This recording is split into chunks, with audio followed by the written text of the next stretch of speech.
Welcome back to the Physics Almanac. In this video, we will be calculating the energy associated to orbital motion, specifically for a two-body system. We'll be asking if it's conserved, and if so, for which observers.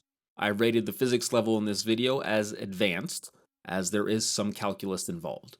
But if you don't know any calculus, that's okay. I'll be explaining the results and interpreting the equations so that you can easily understand them and visualize what's going on. Let's first briefly recap what we already know about orbital motion. In the previous videos, we set up our problem with two masses, m1 and m2, and they were located relative to an origin with positions r1 and r2. The location of the origin is arbitrary, with the one condition that it be in an inertial frame, meaning a non-accelerating frame. We then define the relative position between these two masses as r. This is just equal to r2 minus r1. And we assume the only force present was the force of gravity between these two objects. Solving this using Newton's laws of motion, we found that the relative position r followed the curve of a conic section. Which curve exactly would be followed depends on the value of the eccentricity e. We'll go over this in a little more detail later on in the video. The variable phi is the angular position of the vector r, and it's measured relative to the closest approach between these two masses, which I'm labeling r minus. So r minus is the minimum of this vector r here, this minimum distance between these two masses. So this angle phi is just the angular position of the vector r as it moves around its orbit relative to this nearest point. So when phi is 0, r is equal to r minus, also called the periapsis point.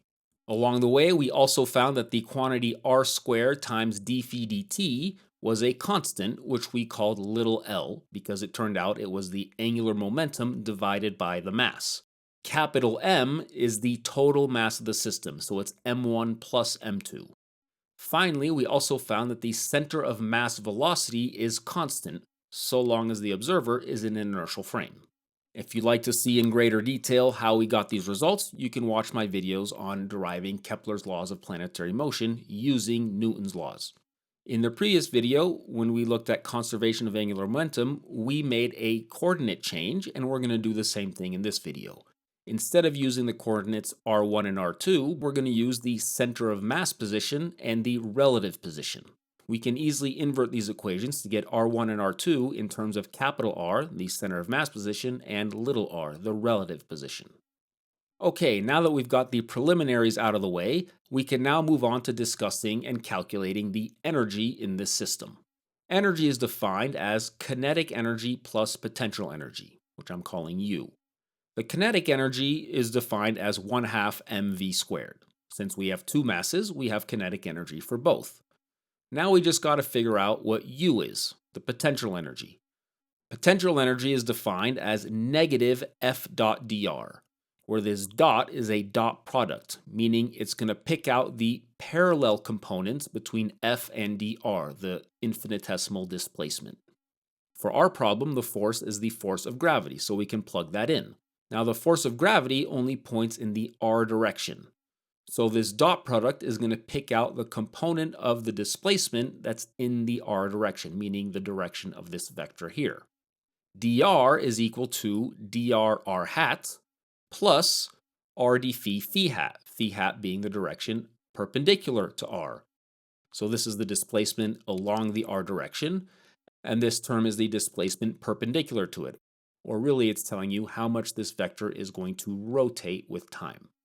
Because of the dot product with r hat, we're only going to be picking out this component right here.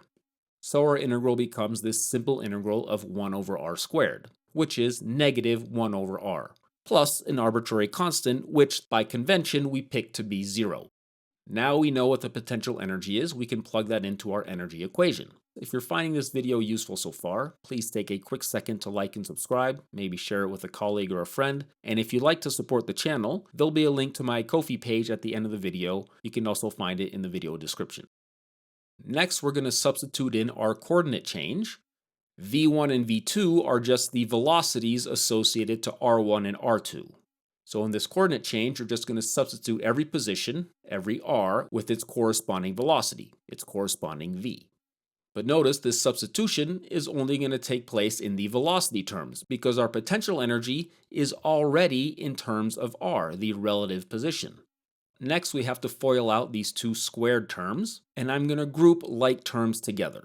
So for this first term, I'm grouping the capital V dot capital V terms. That's going to be the first term when we FOIL this out, and the first term when we FOIL this one out. The first term has an m1 in front of it, and the second one has an m2, so we're going to get an m1 plus m2. Next, we're going to group the cross terms, capital V times little v. When we FOIL it out, this gives us a factor of 2, but that's going to cancel with this 1/2. And in the first velocity term, the factor will be negative m1 times m2, all over capital M. And for the second term, it's the same thing, but it's positive. So these two terms subtract out to 0, canceling out this cross term. And finally, we have the little v dot little v term. And this factor in front simplifies to what's called the reduced mass, m1, m2 over the total mass. So the total kinetic energy simplifies to the following expression.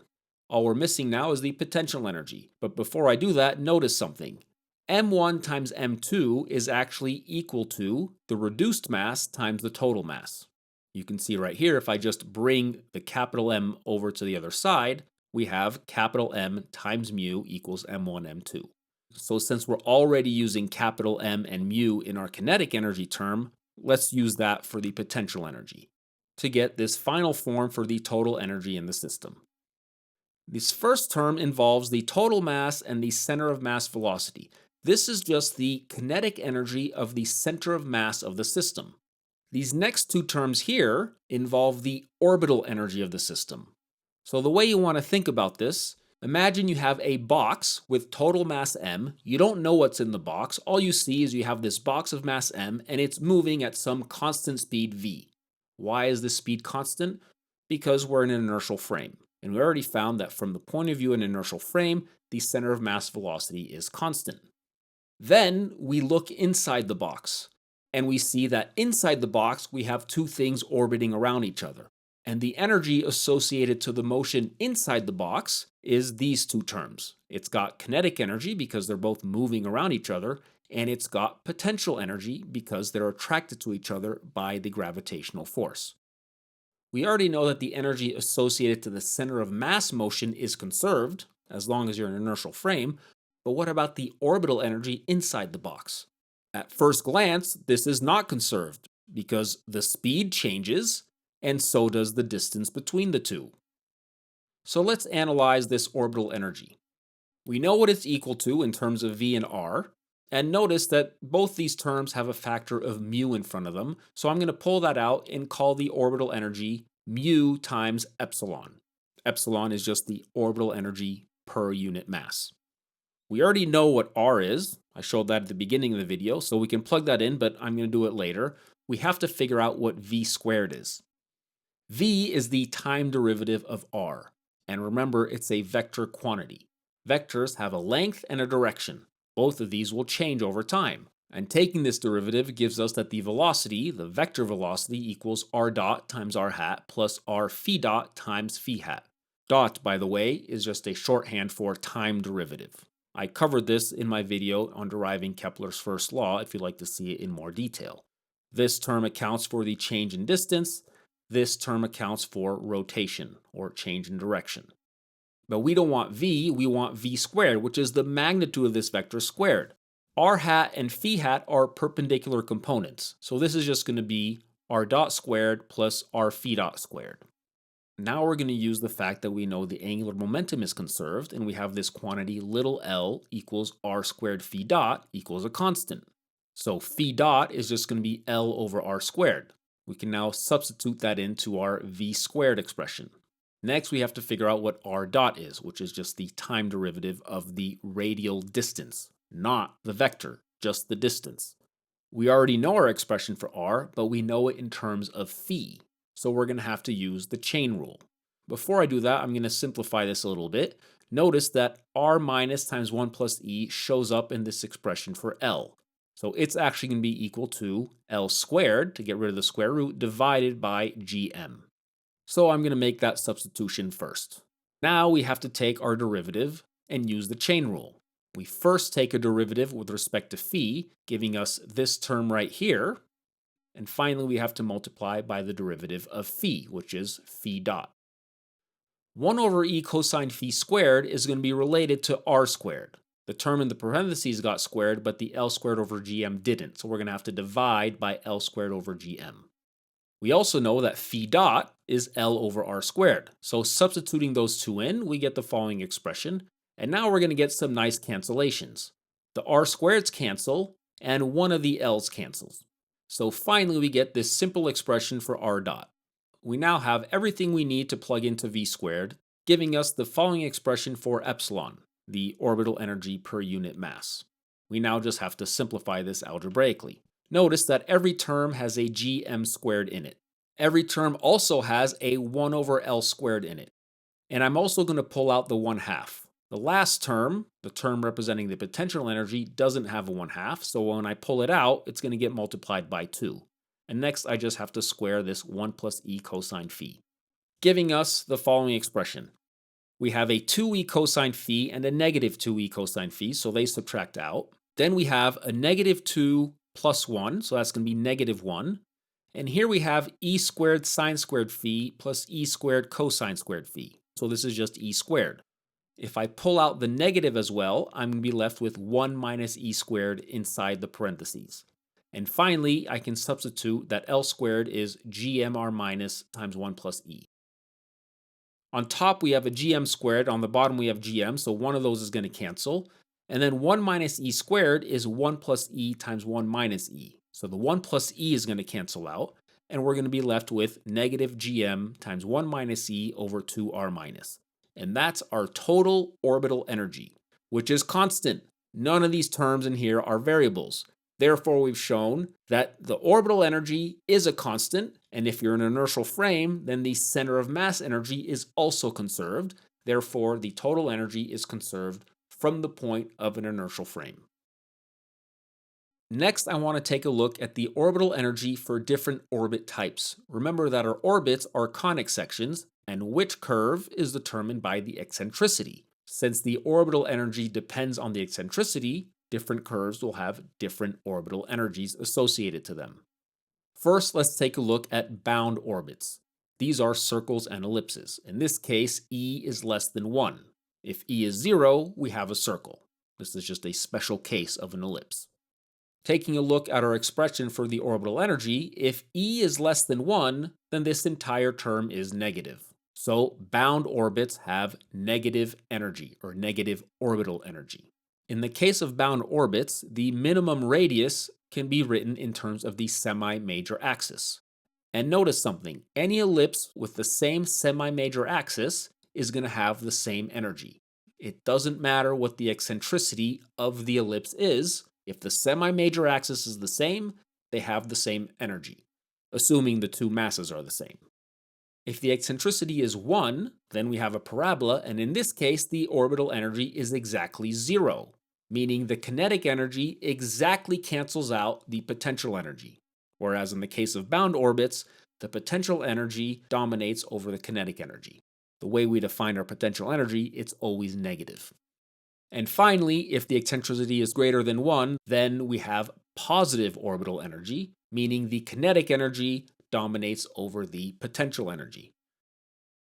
Okay, so energy is conserved for inertial observers. But ultimately, we want to know, what do we see? We're standing on Earth, which is accelerating around the sun. We're not in an inertial frame. So let's say we're standing on M1. After all, we're essentially in a two-body system with the sun. In this case, R1 is always 0, and R2 is just going to be R. Let's now substitute this into our expression for the total energy. That just means you set the kinetic energy of M1 to 0, and you replace V2 with V. But wait, this expression for the energy assumed we were inertial observers. It was initially taken from the point of view of the origin, which we assumed from the start to be in an inertial frame. But M1 is not an inertial frame. It's an accelerating observer. It's accelerating around mass 2. Therefore, our expression for energy doesn't hold. We have to modify it to account for the fact that we are an accelerating observer. When a frame is accelerating with acceleration AF relative to an inertial frame, Newton's law has to be modified by subtracting off the acceleration of the frame. dp dt is the time derivative of momentum. This is actually Newton's second law. In our case, since mass is constant, that's going to reduce to ma. So what is the acceleration of our frame? Well, our frame is in mass 1, so it's just the acceleration of mass 1. Mass 1 only feels one force. It's the force of gravity from mass 2. It's accelerating towards mass 2 according to Newton's law of gravitation. So its acceleration is gm2 over r squared in the r direction. Therefore, the net force on mass 2 from the point of view of mass 1 is the force of gravity on m2 minus MAF. And this adds up to negative g m2 times capital M over r squared. So the only difference is instead of m2 times m1, we have m2 times capital M. Therefore, the potential energy from the point of view of m1 is modified in the same way. We replace m1 with capital M. So we now have the correct total energy from the point of view of mass 1. Notice that m2 factors out of the whole thing, and what's left in the parentheses is just epsilon, which is a constant. So energy is conserved from the point of view of m1. And you can run the same analysis from the point of m2. That's just going to amount to replacing m2 with m1. Now this is rather interesting. In the previous video, when we looked at angular momentum, we found that it was conserved for all inertial observers as well as from the point of view of the two objects in orbit. Just like here, energy is conserved from the point of view of an inertial frame as well as from the point of view of these two objects, which are accelerating observers. Now this had been noticed, but nobody really thought much of it until Einstein came along and said, hold on a minute here. These objects in orbit around one another are accelerating observers, yet they see the exact same physics as an inertial observer. So how do they know that they're accelerating? How do they know they're not inertial observers? They don't. So Einstein concluded it must be that orbital motion is actually inertial motion. And it's the observer who is not free falling according to gravity that's the accelerating observer. It's actually the observer in free fall that's inertial. The observer standing on Earth is resisting gravity, something stopping him from falling, and he sees everything else fall. It's not because everything else is being subjected to a force, it's because he's being subjected to a force that's preventing him from following the natural motion of gravity, which is inertial motion. That is, he sees the world as if he were accelerating upwards. And with this, he realized Newton's interpretation of gravity was actually wrong. And that led him to the development of a new theory of gravity called general relativity. We now know essentially everything we need to know about orbital motion. We can now go on to finally answering the historically most important question in all of astronomy. Do we live in a geocentric or heliocentric solar system? Or possibly something else? If you enjoyed this video and would like to see the answer to this question, be sure to like and subscribe, hit the bell to be notified for the release of future physics videos, and if you'd like to support the channel, I would be very grateful as these videos do take a lot of time to make. You can check out my Ko-fi page, or you can just leave a super thanks. Thanks for watching, and I'll see you in the next one.